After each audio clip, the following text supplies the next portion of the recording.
नमस्कार दोस्तों, आज हम लोग पढ़ेंगे उत्तर प्रदेश राजस्व संहिता 2006 और आइए देखते हैं। और अध्याय 1 है और इसके बारे में जानते हैं कि ये किस तरीके से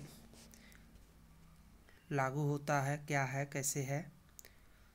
ये आगामी परीक्षाओं के लिए महत्वपूर्ण है, उसके साथ साथ हम इसको एक साथ पढ़ते चल रहे हैं। आप लोग भी बुक लेके इसको पढ़ सकते हैं, देख सकते हैं। तो जो इसमें इसका सेक्शन 1 है, संक्षिप्त नाम, विस्तार और प्रारंभ। तो इसमें दिया गया है, यह अधिनियम उत्तर प्रदेश राजस्व संहिता 2006 कहा जाएगा। इसका विस्तार जो है वो संपूर्ण उत्तर प्रदेश में होगा और यह ऐसे दिनांक को प्रवृत्त होगा जैसा राज्य सरकार अधिसूचना द्वारा नियत करे। विभिन्न क्षेत्रों के लिए या इस संहिता के विभिन्न उपबंधों के लिए विभिन्न दिनांक नियत किए जा सकते हैं। संहिता का लागू होना, इस संहिता के उपबंध अध्याय 8-9 को छोड़कर संपूर्ण उत्तर प्रदेश में लागू होंगे और अध्याय 8-9 ऐसे क्षेत्रों में लागू होंगे जिन पर प्रथम अनुसूची के क्रम संख्या 19 और 25 पर निर्दिष्ट कोई अधिनियम इस संहिता द्वारा उनके निरसन के ठीक पूर्ववर्ती दिनांक लागू था। अब इसके आगे जो है संहिता नए क्षेत्रों में विस्तार, जहां इस संहिता के प्रारंभ होने के पश्चात उत्तर प्रदेश के राज्य क्षेत्र में कोई क्षेत्र सम्मिलित किया जाए, वहां राज्य सरकार अधिसूचना द्वारा ऐसे क्षेत्र में इस संहिता का संपूर्ण या कोई उपबंध विस्तारित कर सकती है। इसका सब जो क्लॉज है 2 है, जहां उपधारा 1 के अधीन कोई अधिसूचना जारी की जाए, वहां उक्त उपधारा में निर्दिष्ट क्षेत्र में पवित्र किसी अधिनियम, नियम, विनियम के उपबंध जो इस प्रकार लागू किए गए उपबंधों से असंगत हों, निरसरित हुए समझे जाएंगे। तो आगे देखिए, इसमें जो इसका सब क्लास 3 है उसमें है कि राज्य सरकार किसी पश्चातवर्ती अधिसूचना द्वारा उपबंध धारा 1 के अधीन जारी की गई अधिसूचना में संशोधन, उपांतरण या परिवर्तन कर सकती है। अब देखिए, कुछ इसमें प्रमुख परिभाषाएं जो दी गई हैं वो सेक्शन 4 में दी गई हैं, जो तमाम रहता है। तो इसमें पहली जो परिभाषा है वो आबादी है या ग्रामीण आबादी का तात्पर्य किसी ग्राम के ऐसे क्षेत्र से है जिसका उपयोग इस संहिता के प्रारंभ होने के दिनांक को उसके निवासियों के आवास के प्रयोजनों के लिए या उसके सहायक प्रयोजनों यथा सहन, हरे वृक्ष, कुआं आदि के लिए किया जा रहा हो, या ऐसे एतद पश्चात ऐसे प्रयोजन के लिए आरक्षित किया गया हो, किया जाए। तो आबादी का है।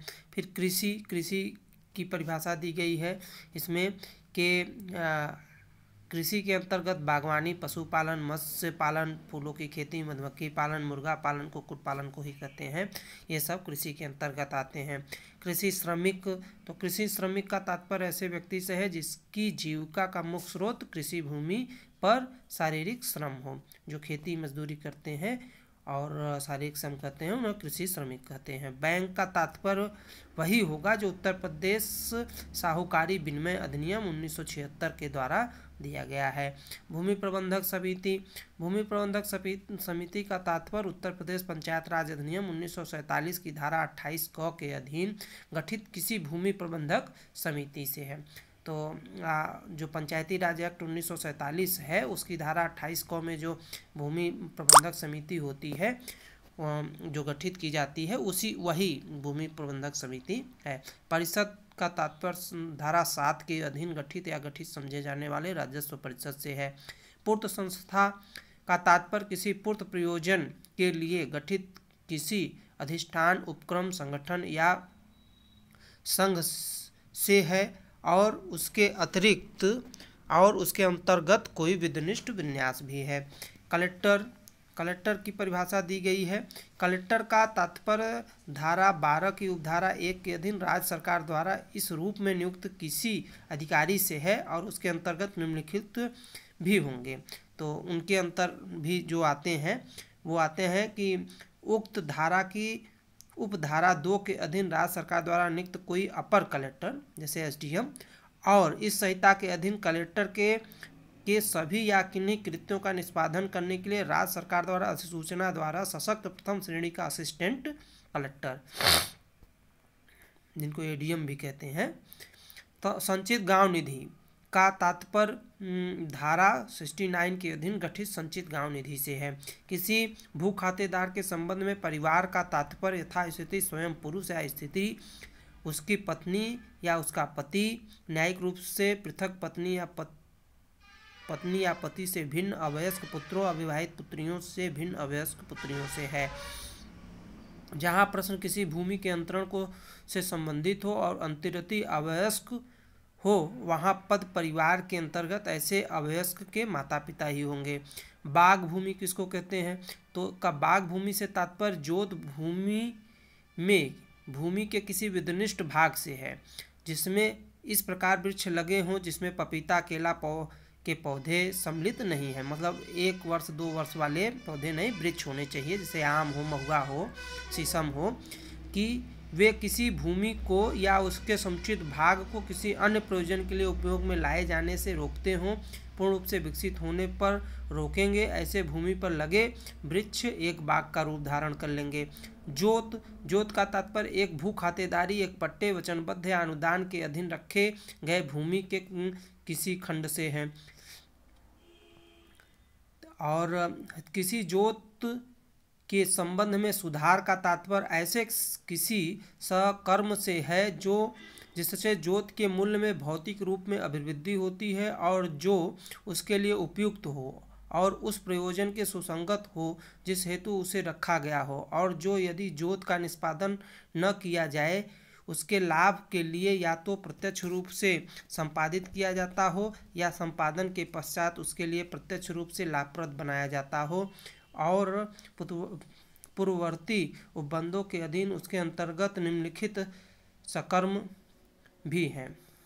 अब इसमें देखिए ये दिया हुआ है किस तरीके से कृषि प्रयोजनों के लिए जल के भंडारण, आपूर्ति और वितरण के लिए तालाबों, कुओं, जल प्रणालियों, तटबंधों का निर्माण और अन्य कार्य, भूमि के जल निकास हेतु या बाढ़ से या जल से भूमि के कटाव एवं अन्य क्षति से भूमि की रक्षा हेतु निर्माण कार्य, वृक्षारोपण करना, भूमि को कृषि योग्य बनाना, घेराबंदी करना, समतल या सीढ़ीदार बनाना।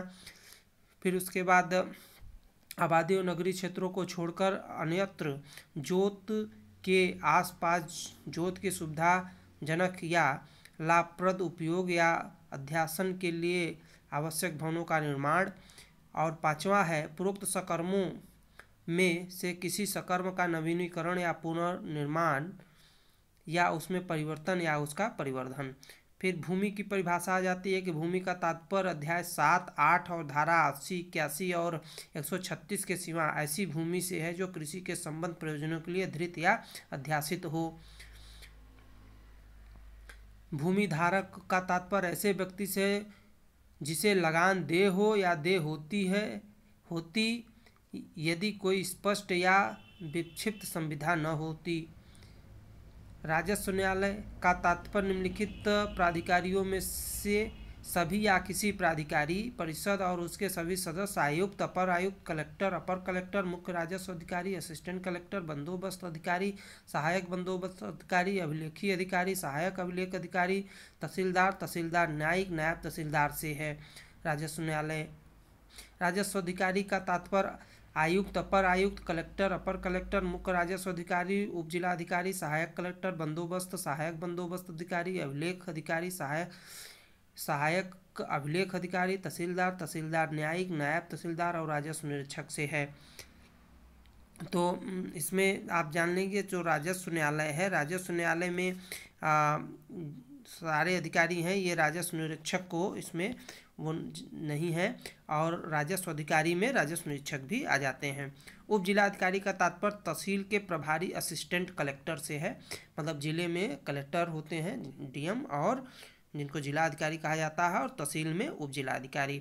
टोंगिया रोपवानी का तात्पर्य ऐसे वन रोपण प्रणाली से है जिसके पहले चरण में वृक्षारोपण कृषि फसल के उगाने के साथ साथ किया जाता है, जिसमें फसल का विकास इस प्रकार रोपित वृक्षों द्वारा फैलाव बनाने पर रुक जाता है। जिससे कृषि फसल की खेती असंभव हो जाती है। गांव का तात्पर्य किसी ऐसे स्थानीय क्षेत्र से है जो चाहे घना हो या नहीं, तत्संबंधित जिले के राजस्व अभिलेख में गांव के रूप में अभिलिखित हो, और उसके अंतर्गत ऐसा क्षेत्र भी जिसमें राज्य सरकार सामान्य या विशेष अधिसूचना द्वारा गांव के रूप में घोषित कर दे।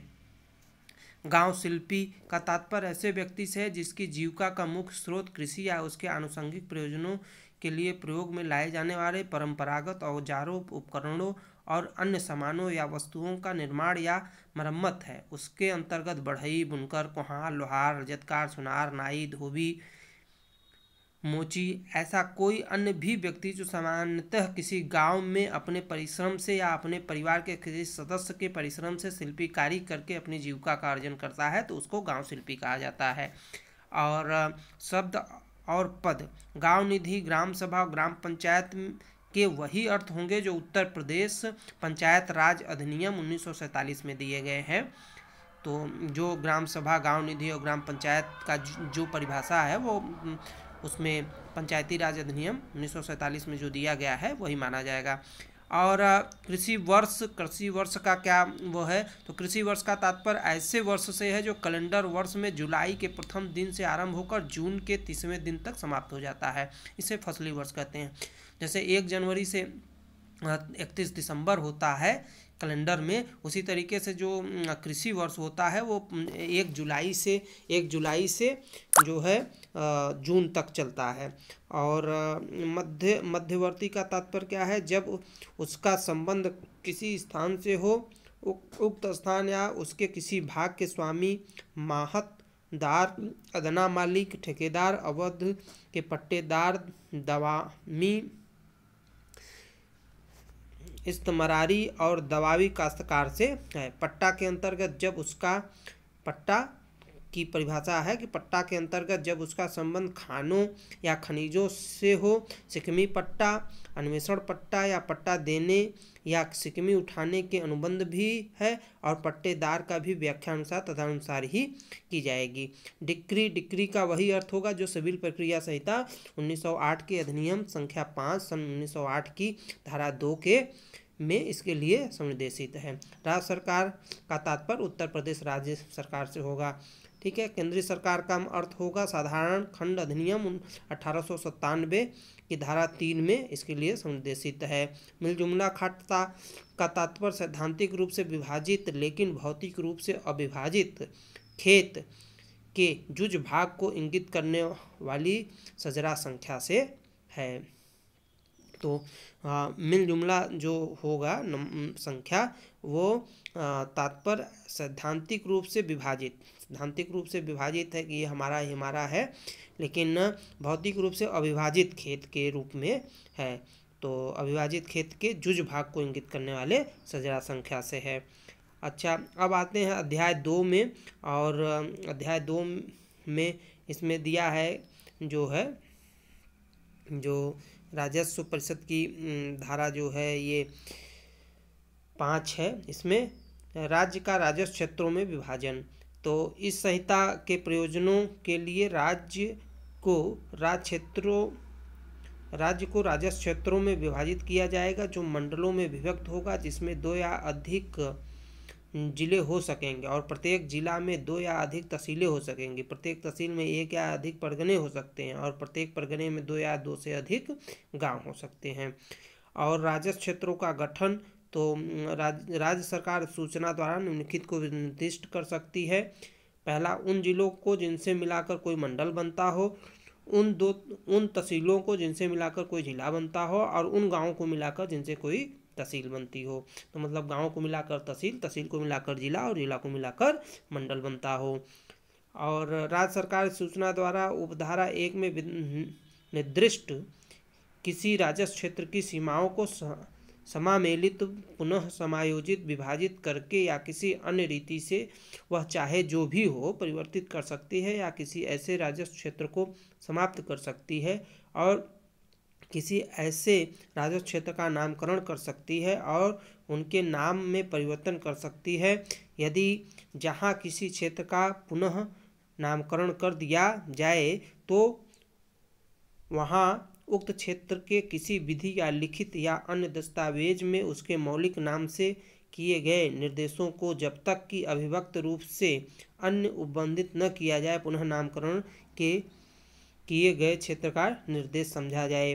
ठीक है, परंतु किसी राजस्व क्षेत्र की सीमाओं को परिवर्तित करने के किसी प्रस्ताव या इस उपधारा के अधीन कोई आदेश पारित करने के पूर्व राज्य सरकार आपत्ति न आमंत्रित करने के लिए ऐसे प्रस्तावों को विहित रूप में प्रकाशित करेगी और ऐसे प्रस्तावों के संबंध में की गई आपत्ति का विचार करेगी। कलेक्टर विहित रूप से प्रकाशित किसी आदेश द्वारा तहसील के गांवों को लेखपाल हलकों में और लेखपाल हलकों को राजस्व निरीक्षक हलकों में व्यवस्थित करेगा और प्रत्येक राजस्व निरीक्षक के मुख्यालय को भी उसके हलके के भीतर निर्दिष्ट करेगा। इस संहिता के प्रारंभ होने के समय यथा विद्यमान मंडल, जिले, तहसील, परगने, राजस्व निरीक्षक हलके, लेखपाल हलके, गांव जब तक कि पूर्ववर्ती उपखंडों में उनमें कोई परिवर्तन न कर दिया जाए इस धारा के अधीन विधिनिष्ठ राजस्व क्षेत्र समझे जाएंगे। अध्याय 3 है। अध्याय 3 परिषद और राजस्व अधिकारी राजस्व परिषद और राजस्व अधिकारी के बारे में हम लोग पढ़ेंगे और ये वीडियो कल लेके आएंगे हम आपके लिए। और आज